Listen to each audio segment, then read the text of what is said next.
Hidayatullah Ula dan Vanessa Wijadi di podcast Basani, Basana sini bareng kami. Nah, aku seneng banget nih Kak, udah ketemu sama Kak Keiza dan teman-teman di rumah dalam podcast kali ini yang pastinya bakalan lebih informatif dan lebih berguna. Aku juga seneng banget nih bisa ketemu sama Kak Fea dan juga teman-teman di rumah. Nah, kan judul podcast kita hari ini tuh Basani Kak, bahas sana sini. Kita mau bahas yang sana atau yang sini nih Kak? Nah, kita mau bahas yang depan atau yang belakang nih Kak? Kita bahas aja Kak semuanya dari awal sampai akhir. Kita bahas semuanya sampai tuntas. Jadi teman-teman di rumah harus nonton dari awal sampai akhir. Jangan sampai kelewatan. Iya Kak. Nah, hari ini kita emang mau bahas apa sih Kak? Nah, kali ini tuh kita mau bahas seputar sesuatu yang sangat melekat pada kehidupan sehari-hari kita nih Kak. Apa tuh Kak? Kali ini kita akan membahas seputar perkembangan media sosial di era digital. Emang ada apa sih Kak dengan perkembangan media sosial sekarang? Nah, semakin kesini nih Kak, semakin luas loh Kak akses media sosial itu. Dikutip dari liputan6.com, hal ini mengatakan bahwasanya apapun yang kita posting di media sosial itu pasti akan dilihat oleh banyak orang Kak V.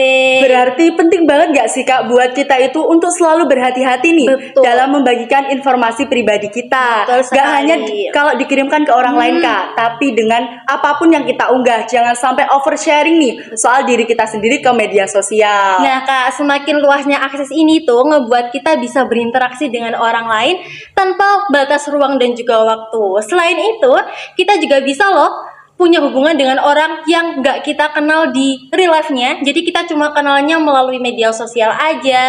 Bahkan hubungannya tuh nggak hanya sekedar teman Kak. Apa tuh Kak? Bisa jadi lebih nih, contohnya pacaran. Waduh, kalau kayak gitu bisa jadi bahaya nggak sih Kak? Betul kan banget. kita nggak ngerti nih. Siapa tahu orang yang selama ini tuh kita kenal di media sosial itu beda banget sama kehidupan aslinya. Jadi kita harus berhati-hati ya Kak untuk memilih teman dalam media sosial. Nah, hubungan-hubungan pacaran seperti ini tuh bener-bener sangat berdampak negatif, terutama bagi remaja seusia kita. Kenapa tuh Kak? Bisa dong dijelasin nih ke teman-teman di rumah. Karena menurut aku nih ya, remaja seusia kita tuh belum bisa berpikir secara matang, kemudian juga belum bisa berhati-hati dan bermawas diri dalam melakukan segala aktivitas di media sosial. Nah iya Kak, kayak kasus yang banyak banget terjadi sekarang nih di remaja seusia kita. Jadi banyak banget anak-anak remaja seusia kita nih yang mengirimkan foto pribadi mereka, foto tubuh mereka ke pasangannya. Sampai Kak. kayak gitu nih Kak. Iya Kak, dan itu tuh bahaya banget. Itu tuh gak hanya berefek buat kita sekarang, tapi juga bisa berefek buat karir masa depan kita. Sekali. Kita kan gak pernah ngerti nih, siapa tahu di masa depan nanti kita jadi artis, public figure, atau kita nge-podcast kayak gini nih. Nah kalau kita itu gak berhati-hati ya Kak dalam membagikan informasi pribadi kita, itu bisa disebarluaskan untuk merusak karir kita Kak. Nah endingnya nih si korban pasti bakal ngerasain depresi dan juga gangguan mental lainnya. Bener banget Kak. Isu-isu yang udah Kak Fia sebutin tadi itu sebenarnya juga udah loh diatur dalam Undang-Undang Pasal 48 Undang-Undang ITE tentang penyebaran foto pribadi di media sosial tanpa izin. Dan hukumannya bisa 8 tahun penjara bahkan denda minimalnya 3 miliar loh Kak. Wah, banyak banget Kak. Selain itu ya, aku tuh baca nih kemarin ada Undang-Undang ITE terbaru 2024. Oh iya, aku juga baca. Pasal 27 ayat 1 tentang kesusilaan Kak. Aku juga baca nih yang pasal 27 ayat 3 tentang pencemaran nama baik di media sosial, dan itu hukumannya juga nggak main-main loh Kak. Makanya Kak, penting banget kan buat kita itu untuk menghindari isu-isu yang udah kita sebutin tadi Kak. Betul sekali. Nah kalau kita menghindari isu-isu tersebut, berarti kita juga menjaga kesehatan mental kita. Nah cara cerdas bermedia sosial itu juga termasuk cara kita untuk menjaga kesehatan mental Kak. Gimana sih Kak caranya? Konteks cerdas bermedia sosial ini dibagi menjadi dua. Yang pertama, sikap kita sebagai pengirim, dan yang kedua, sikap kita sebagai penerima. Nah Kak, gimana sih caranya biar kita bisa mengelola media sosial dengan cerdas itu gimana sih Kak? Jadi menurut dosen Fakultas Ilmu Komunikasi Untar Septia Winduanti, ada beberapa tips efektif nih Kak yang bisa kita terapkan dalam kehidupan sehari-hari. Apa aja tuh Kak? Jadi yang pertama, kita harus berhati-hati dalam membagikan informasi pribadi kita. Yang kedua, lindungi privasi dan keamanan diri. Yang ketiga, penting juga buat kita untuk selalu bijak dalam mengatur waktu online Kak. Oke, aku tadi tertarik sama yang nomor 3 sih, soal bijak dalam mengatur waktu online. Ngomong-ngomong nih soal bijak dalam mengatur waktu online, ketika kita tidak terlalu banyak waktu yang kita habiskan di media sosial, itu pasti akan mengganggu produktivitas dan juga akan menyebabkan kecemasan, nggak sih Kak? Bener banget, makanya penting buat kita untuk menetapkan batas aman nih Kak. Kapan kita harus bermedia sosial dan kapan kita itu harus menjalani kehidupan asli kita. Jadi harus seimbang Iya nih, Kak, karena kalau terlalu banyak bermedia sosial pun pasti akan mengganggu kehidupan kita sehari-hari. Jadi teman-teman harus tetap seimbang dan efisien. Betul sekali. Nah, kita bisa sharing ke teman-teman di rumah gimana sih caranya untuk mengatur waktu dan juga produktivitas di era digital tuh gimana? Boleh banget Kak. Jadi, aku pernah baca nih dari internet. Menurut Pusat Data Layanan Informasi SDM dan Informasi Digital Universitas Medan Area, ada beberapa tips yang dapat kita terapkan dalam kehidupan sehari-hari. Yang pertama, kita bisa membuat jadwal dengan menggunakan aplikasi manajemen waktu. Betul sekali. Biasanya nih Kak, aku pakai aplikasi Todoist. Kakak tahu nggak aplikasi Wah, itu aku pernah denger sih Kak. Nah, aku biasanya pakai aplikasi itu untuk ngatur jadwal aku dan biar tetap produktif di era digital ini. Nah, ya penggunaan tools digital itu juga penting banget Betul gak sih sekali. Kak? Pemanfaatan tools digital, terutama bagi remaja seusia kita nih, generasi Gen Z, itu harus melekat sih Kak. Nah iya Kak, selain pakai aplikasi Todoist, aku punya rekomendasi nih aplikasi buat Kak Keiza dan teman-teman semua di rumah yang bisa membantu kita mengatur waktu tetap produktif Kak. Apa tuh Kak? Jadi ini pasti teman-teman juga udah nggak asing nih dengernya. Aplikasinya itu namanya Google Calendar. betul Kita sekali. bisa buat jadwal kapanpun, dimanapun dan bisa dibawa kemana aja.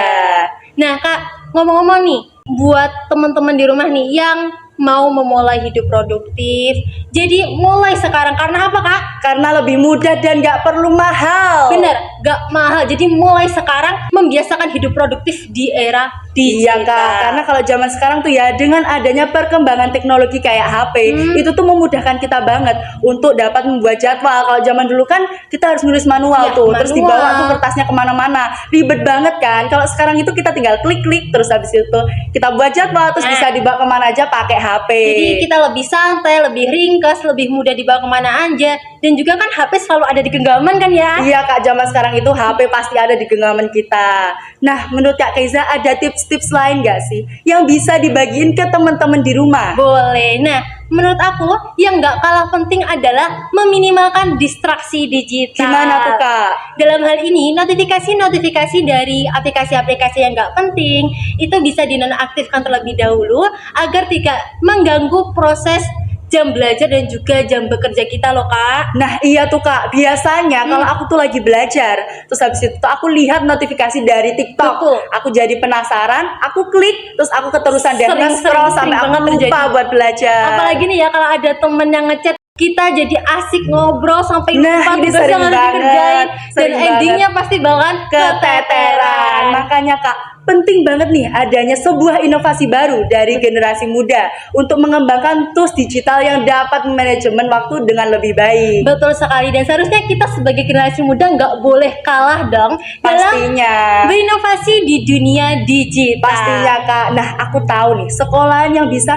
ngebantu kita buat mengembangkan kemampuan digital kita. Bahkan buat temen-temen nih yang mungkin pengen buat aplikasi yang serupa atau lebih menarik daripada yang kita sebutin tadi, bisa mulai dengan belajar bersekolah di sini Kak. Nah, di mana tuh Kak? Aku penasaran banget. Di SMK Pemuda 1 Kesamben. Oh, di situ. Iya, Kak. Dengar-dengar di situ ada jurusan baru loh Kak, tapi aku nggak tahu jurusannya apa. Nah, Dan iya, Kak. katanya jurusan ini tuh bisa menciptakan perkembangan media sosial yang semakin baik. Iya Kak, jadi sekarang di SMK Pemuda 1 Kesamben ada jurusan baru DKV, Desain Komunikasi Visual, yang dapat ngebantu kita semua untuk mengembangkan kemampuan digital kita.